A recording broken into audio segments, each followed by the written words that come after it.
Good morning, সুপ্রভাত। অর্চনাস time story চ্যানেলে একটা নতুন ব্লগে সকলকে স্বাগত জানাই। আজকে মঙ্গলবার আর এখন বাজে সকাল 10টা।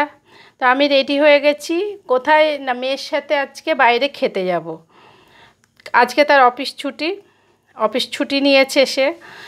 কদিন ধরে ওর ওখানে আছি, যে তুমি এখানে আছো, চলো আজকে কোথাও ঘুরে আসি। আমি বললাম এই গরমে এই রোদের মধ্যে কোথায় যাব, তার থেকে অর্ডার করে দে। এখন তো সবই বাড়িতেই চলে আসে, অনলাইনে সব কিছু।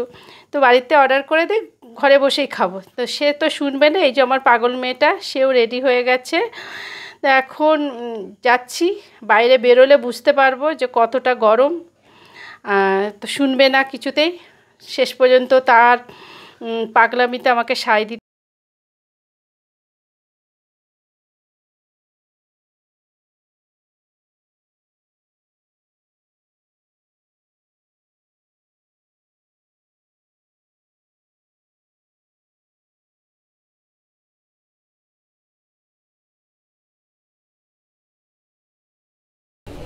আর এখানে স্টেশনে আসার পরে মানে একটু হাওয়া নেই, মানে গাছের পাতা একদম স্থির হয়ে।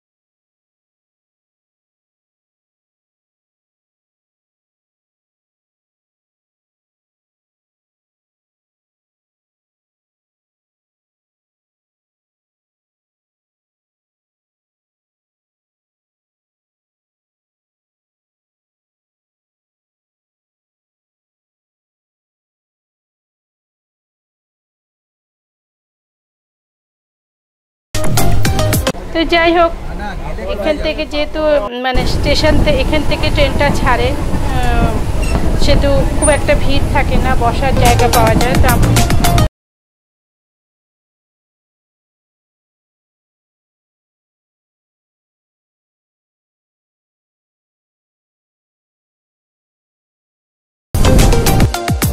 তো অবশেষে দাদা বৌদির বিরিয়ানি খাওয়াতে আমাকে নিয়ে এসেছে।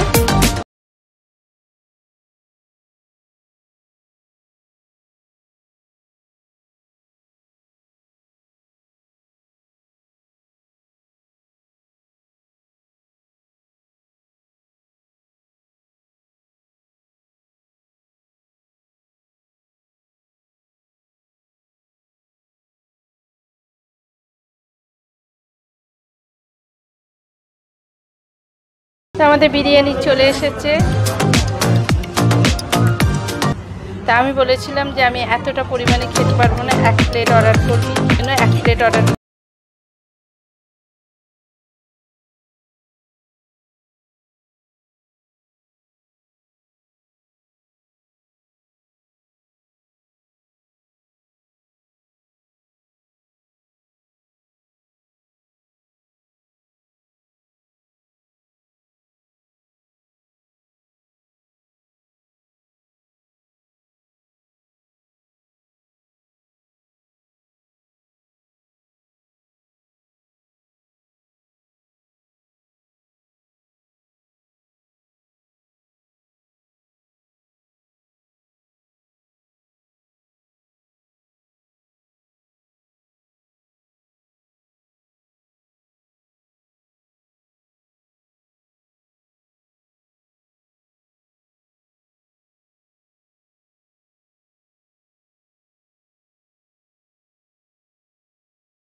তো স্টেশনে আসার পথে বেশ কিছু দোকান মানে রয়েছে, ব্লাউজে, শাড়ির, নাইটি, এত ভালো কালেকশান দেখে তো আমার ভীষণ ভালো লাগলো। তা আমি বললাম, যখন আমাকে নিয়ে এসেছো তো চলো, খাইয়েছো, এবারে শপিং করাও।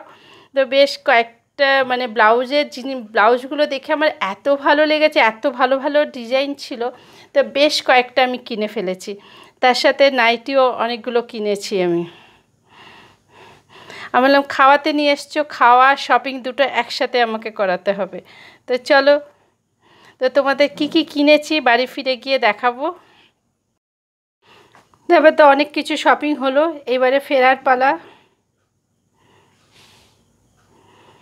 দেখে বুঝতেই পারছো, যাওয়ার সময় একরকম দেখেছো, ফেরার সময় একদম ঝোড়ো কাক হয়ে গেছি। তো কোনো রকমে মনে হচ্ছে কখন বাড়ি ফিরবো। তো আজকের ব্লগটা এখানেই শেষ করলাম। ভালো লাগলে অবশ্যই একটা লাইক কমেন্ট করে দিও। আর আজকের মতন এখানেই টাটা। সবাই ভালো থেকো, সুস্থ থেকো, আবার দেখা হবে নেক্সট ভিডিওয়।